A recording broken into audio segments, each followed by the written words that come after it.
something you also have to consider if you're starting your own business, you know, um, or you're leading people in a company, is that, growth stops being just about you. Growth now involves the people that work for you and their families, right? If you're a team lead within a company, thinking about those people and their families' needs is now also on your shoulders. If you own a company and you are starting to hire people and your company's growing, like it's not just about, you anymore. It's about the people who you're responsible for. Okay. And, you know, you become responsible for families at the same point, like that's something that a lot of people don't consider.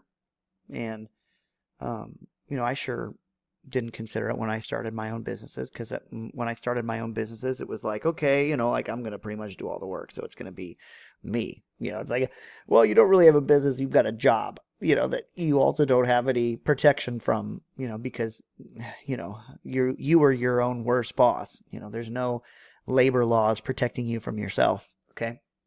So that's kind of like my attitude at the beginning of starting any business. It's like, well, I can do all of this work, so I'm going to start a business. Well, to truly have a business, you got to be taking care of people.